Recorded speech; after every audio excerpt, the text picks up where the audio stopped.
esta parte, digamos, es lo que le decía, es la segunda parte de esa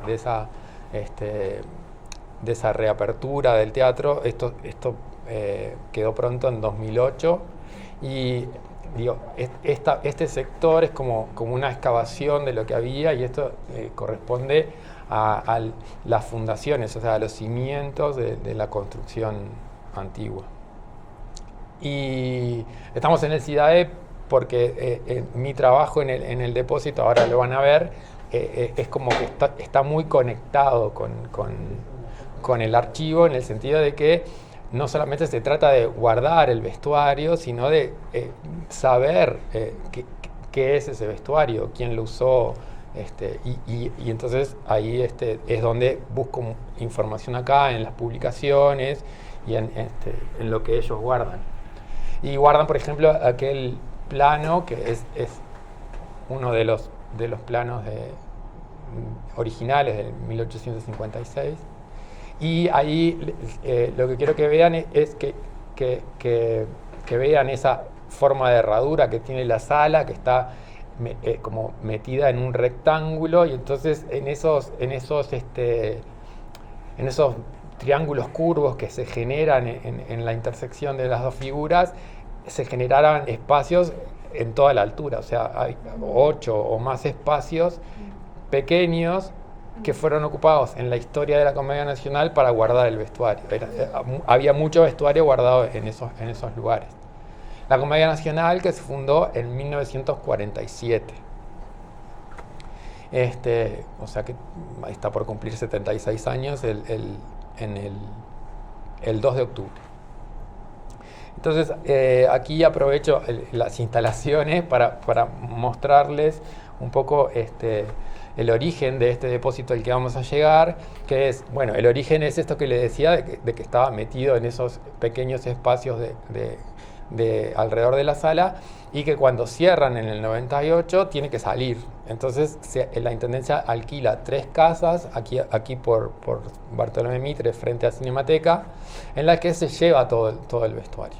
Claro, ya para cuando nosotros empezamos este proyecto, que es un proyecto que se inicia para el Teatro Solís con vestuario de la ópera que se empezó a hacer en el 2005 entre la Filarmónica y el Teatro Solís como coproducciones. Esos son 2 ejemplos posteriores a eso, porque al principio, los 2 primeros años, el teatro lo que hacía era alquilar tanto escenografía como vestuario para esas producciones de ópera.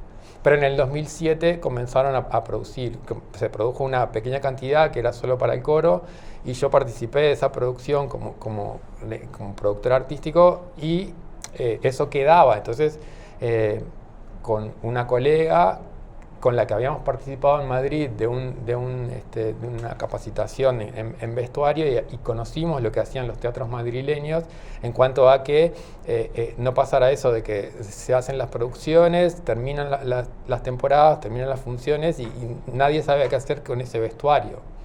O eso es como un decir, pero digo, como que termina tirado sin que nadie sepa qué es, y sin tener en cuenta las posibilidades de reuso que eso tiene. Entonces nosotros planteamos ese proyecto para esa pequeña muestra que se hacía con el coro en esa oportunidad, pensando en distintas etapas, que la última etapa era hacer esa guarda y ese rescate y esa catalogación y almacenamiento del vestuario de la comedia.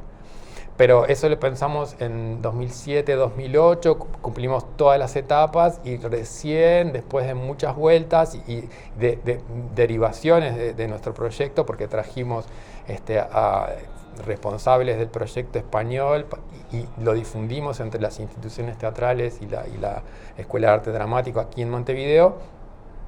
Y también llegamos a la comedia, empezamos los contactos, pero esas cosas demoran, y recién en septiembre de 2016 pudimos entrar a esas casas, porque lo que pasó es que, si bien al principio todo se instaló allí y estaba bien, y allí estaba incluso el taller de realización de vestuario de la comedia, la construcción empezó como a deteriorarse por razones de la edad de esa construcción y porque se construyó en un lindero, una construcción generó problemas de humedad, y entonces ya para el 2016 se sabía que eso no podía seguir ahí porque implicaba cada vez más pérdidas de patrimonio, ¿no? Entonces nosotros entramos e hicimos el rescate. Entonces la idea era como mostrarles esa etapa.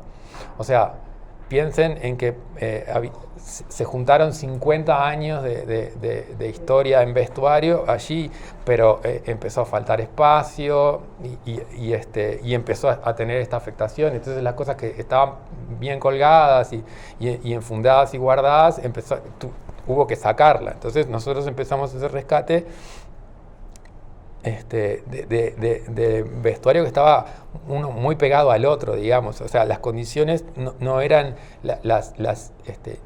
ni las mínimas incluso para llegar al vestuario, para encontrarlo. Más allá de que todo eso estaba en la memoria, es como una cosa que ahora tengo yo, digamos, es guardar en la memoria las ubicaciones de las distintas prendas, de las distintas producciones. Lo que pretendemos es eso, digitalizarlo y que no dependa de la memoria de las personas. Pero es como un pasaje de generación en generación. Y para que quede. Y para que quede. Sí, nosotros en realidad en nuestro proyecto siempre hubo como un engaño que era vender, entre comillas, cuánto ahorro hay si en una producción parte de lo que se necesita ya está en el depósito. O sea, les entregamos el proyecto hablando de el valor económico que tenía esa situación, pero siempre pensando y también difundiendo el valor patrimonial que tenía. Porque si bien es una pequeña parte de la historia, son 70 años en ese momento, pero después vamos a empezar a profundizar y vamos a ver que hay mucho valor ahí. Y bueno, distintas visiones de ese lugar. Y nosotros, cuando digo nosotros, es un grupo éramos 5 colegas que incluían funcionarios de la comedia. Yo en ese momento era funcionario del teatro porque trabajo en esta manzana del 2004. Y de la comedia, del teatro, de la EMAD y colegas independientes, nos conformamos como ese grupo de rescate. Y entramos a estas 3 casas y lo primero que hice fue hacer como un registro de en cada casa, en cada habitación y en cada perchero qué había. Porque la idea era que no se desordenara, que nosotros pudiéramos hacer el rescate y después reconstruir esas... ¿Cuánto llevó a hacer eso? Entramos en septiembre del 2016, salimos, estuvimos un mes y medio, en octubre estuvimos ya en el Teatro Solís, ahora vamos a ver que tuvimos fuimos precursores en esto de hablar de cuarentena y usar tapabocas y usar alcohol en gel. Bueno, nosotros todo eso lo hicimos 3 años antes. Entramos al teatro en fines del 16 y estuvimos en esa cuarentena hasta febrero del 17, en que en marzo ya subió todo a donde vamos a llegar después. Y bueno, acá fue el trabajo, que era ir perchero por perchero y armando estos paquetes, digamos, que identificábamos, o sea, sabíamos qué tenía y de dónde salía. Y ven ahí como un canasto. Bueno, eso es como el objeto en sí, es como dice mucho de lo que eran los teatros antes, ¿no? O sea, el Teatro Solís incluso tenía, ¿cómo se dice? Profesiones, no, oficios que ya no existen porque ya no se usan en el teatro. Por ejemplo, un apuntador, que si recuerdan, los escenarios tenían esa casita en la que estaba el apuntador. Bueno, eso ya dejó de existir. Y otra cosa que dejó de existir era otro oficio inherente a las funciones del teatro, que eran el mimbrero. Que el mimbrero hacía tanto muebles para las escenografías como baúles para guardar los elementos que se iban de gira. Bueno, nosotros encontramos uno, pero con la mala suerte de que se había convertido en un nido de ratas. Entonces hubo que deshacerse de todo eso por una cuestión sanitaria, digamos. O sea, no en vano estábamos en esas condiciones, ¿no? Bueno, ahí lo que pasó fue que abandonamos el trabajo por unos 3 días en que... Exactamente. Y lo que pasa es que cada vez que muestro las fotos voy viendo vestuarios y mi cabeza lo que hace es ubicarlos ahora o saber dónde estará eso, no sé si hicimos de eso o qué. Y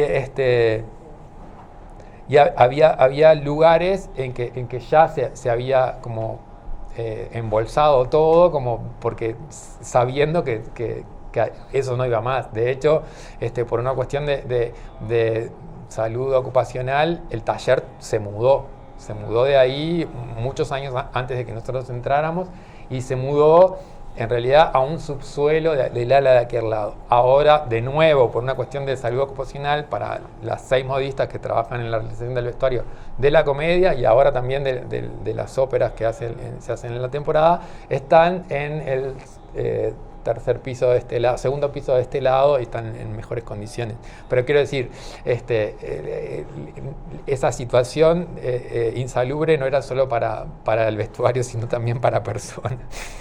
Pero ellos habían hecho un trabajo dentro en la medida de lo que podían, por los tiempos también, porque ellas están para hacer la producción de cada título que se estrena cada 3 meses, hay un estreno. Bueno, entonces quiero que tengan en cuenta esta situación de revoques que se caen, de amontonamiento, de falta de ventilación, y incluso de exposición a la luz solar, porque las casas tenían claraboyas, entonces, y lo que hace el sol con los colores, por ejemplo.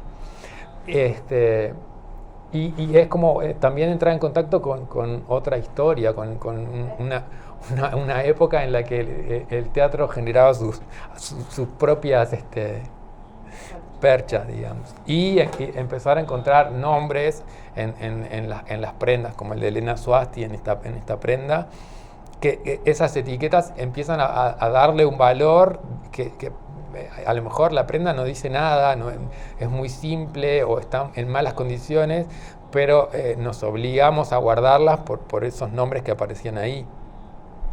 Por ejemplo, Estela Medina de Edipo Rey, esto es 1972, o China Zorrilla, las de Barranco, 1959. Claro, ese era uno de los problemas principales y por el cual instalamos eso de la cuarentena.